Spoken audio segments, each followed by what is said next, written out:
নমস্কাৰ। Director of elementary এডুকেশ্যনৰ ৪৫০০ LPUP শিক্ষক পদৰ নিযুক্তি আপোনালোকৰ ১২ মাৰ্চ তাৰিখে হ'বলৈ গৈ আছে। এইখিনি পষ্টৰ নিযুক্তি আপোনালোকে ১২ মাৰ্চ তাৰিখে মাৰ্চ মাহৰ ১২ তাৰিখে প্ৰদান কৰা হ'ব ইয়াৰ নিযুক্তি।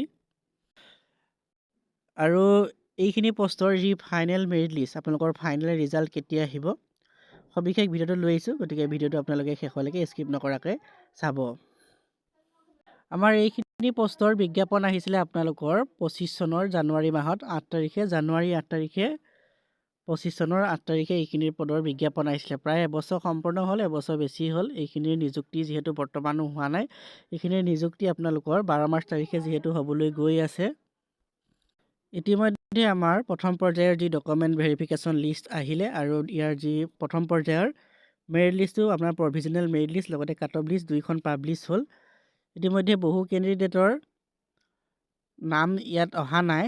যিখন মেৰিট লিষ্টত আমাৰ পাব্লিছ হ'ল, যিখন প্ৰভিজনেল মেৰিট লিষ্ট, আপোনালোকৰ ফাইনেল মেৰিট লিষ্টত নাম আহিব, কাৰণ ফাইনেলত কাট অফটো অলপ কমিব। আমাৰ যি প্ৰভিজনেল কাট অফ লিষ্ট আহিলে তাতকৈ আমাৰ ফাইনেল কাট অফ লিষ্টত কাট অফটো অলপ কমিব। আৰু যিসকলৰ নাম এতিয়া আমাৰ যি প্ৰভিজনেল লিষ্টত নাহিল সেইসকলৰ ফাইনেল কাট অফ লিষ্টত আহিব। যিহেতু 1:1 ৰেচিঅ'ত কেণ্ডিডেট মতা হৈছে, ৪৫০০ পষ্টৰ এগেইনষ্টত ৪৫০০জন কেণ্ডিডেটকে মতা হৈছে, তাৰে বহু প্ৰাৰ্থী এবচেণ্ট আছে। আমাৰ ৪৬০০ কেণ্ডিডেটৰ ভিতৰত বহুখিনি এবচেণ্ট আছে। আৰু এজন প্ৰাৰ্থীয়ে যিহেতু আমাৰ এজন প্ৰাৰ্থীয়ে কি কৰিছে, ২-৩খন মাৰ্কশ্বিট লৈ তেওঁলোকে ৰোল নাম্বাৰ লৈ যিহেতু ২-৩টা পষ্টৰ কাৰণে এপ্লাই কৰিছে, তেওঁলোকৰ নামো যিহেতু আহিছে প্ৰভিজনেল মেৰিট লিষ্টত, যিহেতু তেওঁলোকৰ নাম আহিছে, তেওঁলোকক যিহেতু এটাই যি ID বনাব দিছিলে আৰু তেওঁলোকৰ বাকী যি ২-৩টা পষ্টত এপ্লাই কৰিছিলে তেওঁলোকৰ যিহেতু এটাই পষ্ট ৰ'বগৈ। আৰু সেইফালৰ পৰা আপোনালোকৰ যিসকলৰ ডকুমেণ্ট ভেৰিফিকেশ্যন, আমাৰ ডকুমেণ্ট ভেৰিফিকেশ্যন প্ৰথম পৰ্যায়ত এখন লিষ্ট আহিলে, ছেকেণ্ড পৰ্যায়ত এখন লিষ্ট আহিলে আৰু তৃতীয় পৰ্যায়ত এখন লিষ্ট আহিলে। ৩খনকৈ ডকুমেণ্ট ভেৰিফিকেশ্যনৰ লিষ্ট আহিলে।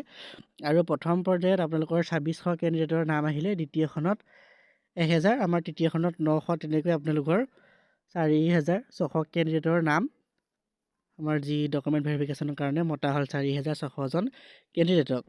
আমাৰ পষ্টৰ সংখ্যা আছে ৪৫০০ পষ্ট আছে, ৪৬০০জন কেণ্ডিডেটক যিহেতু মতা হৈছে।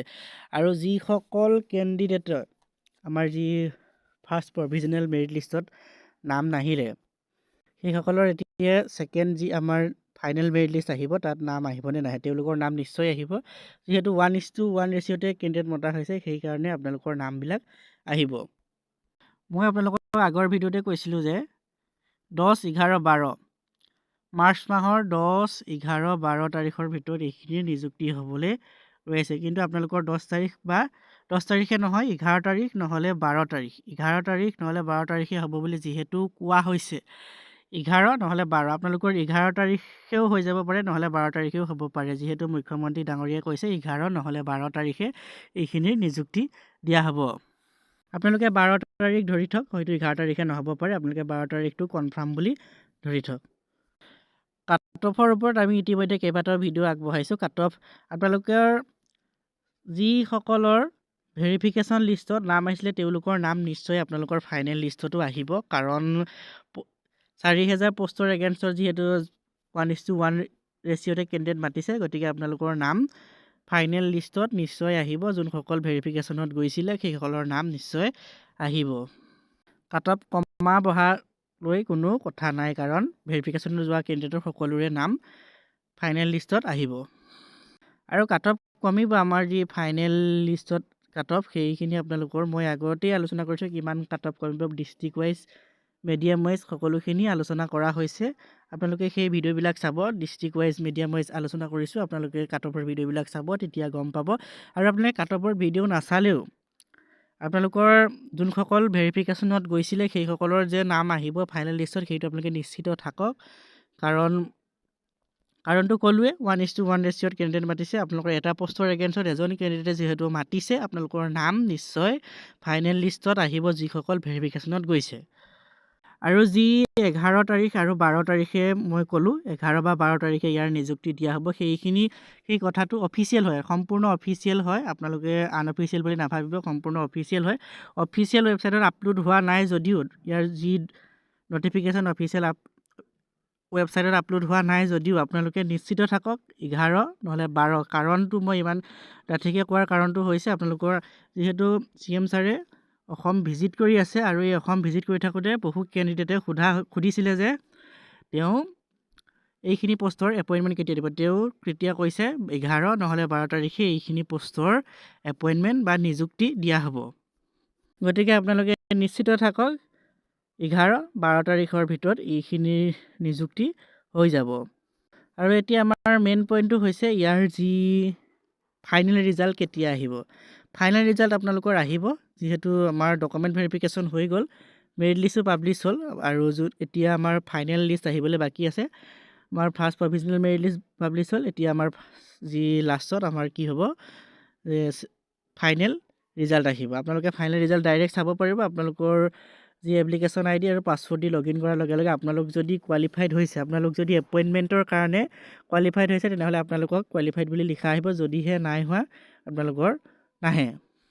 আমাৰ আগৰ যি পদ্ধতিৰে ৰিজাল্ট ঘোষণা কৰিছিলে আজিকালি আমাৰ যিহেতু পদ্ধতিবিলাক বদলি হৈছে সেইকাৰণে আগৰ পদ্ধতিৰ ৰিজাল্ট ঘোষণা নকৰে। আগতে আমাৰ মেৰিট লিষ্ট মাৰে, মেৰিট লিষ্টত সকলোৰে নাম থাকে, ডিষ্ট্ৰিক্ট ৱাইজ মেৰিট লিষ্ট মাৰে। কিন্তু এই আমাৰ যিহেতু 5500 পষ্টতো মেৰিট লিষ্ট মাৰিছিলে প্ৰথম পৰ্যায়ত, কিন্তু আমাৰ শেষৰ পৰ্যায়ত তেওঁলোকে এই পদ্ধতিৰে ৰিজাল্ট ঘোষণা কৰিলে আৰু আমাৰ 4500 যি ফাৰ্ষ্ট প্ৰভিজনেল মেৰিট লিষ্ট আহিলে তাতো আমাৰ এইটো পদ্ধতিয়ে তেওঁলোকে ব্যৱহাৰ কৰিলে যে তেওঁলোকে অকল ৰিজাল্টটোহে চাব পাৰিব, মেৰিট লিষ্ট নামাৰে।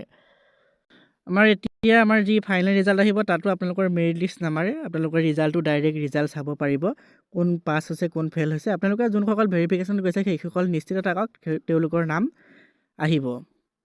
আপোনালোকে ভেৰিফিকেশ্যন লিষ্টখন চালেই গম পাব। আপোনালোকে ভেৰিফিকেশ্যন লিষ্টখনত চাব যে আপোনালোকৰ 1:1 ৰেচিঅ'তে কেণ্ডিডেট মতা হৈছে। যদিহে 1:2 ৰেচিঅ'ত কেণ্ডিডেট মতা হ'লহেঁতেন তেতিয়া আপোনালোকে ধৰি থ'ব পাৰিলেহেঁতেন যে মোৰ নাম আহিবনে নাহে বুলি আপোনালোকে এটা ডাউটত থাকিব পাৰিলেহেঁতেন। কিন্তু আমাৰ যিহেতু 1:1 ৰেচিঅ'ত কেণ্ডিডেট মাতিছে গতিকে আপোনালোকৰ সকলোৰে নাম ফাইনেল ৰিজাল্টত আহিব।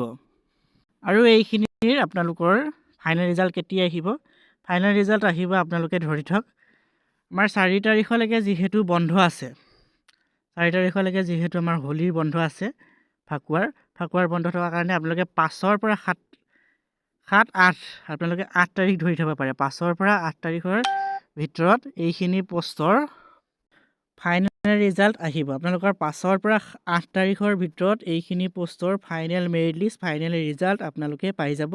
12 তাৰিখৰ ভিতৰত এইখিনিৰ এপইণ্টমেণ্ট পাব। 11-12 তাৰিখে আপোনালোকে 11 বা 12 তাৰিখে যিহেতু দিয়া কথা কৈছে আপোনালোকে 11 বা 12 তাৰিখে এইখিনি পষ্টৰ এপইণ্টমেণ্ট পাই যাব। গতিকে ভিডিঅ'টো ইমানখিনিয়ে আছিলে, ধন্যবাদ।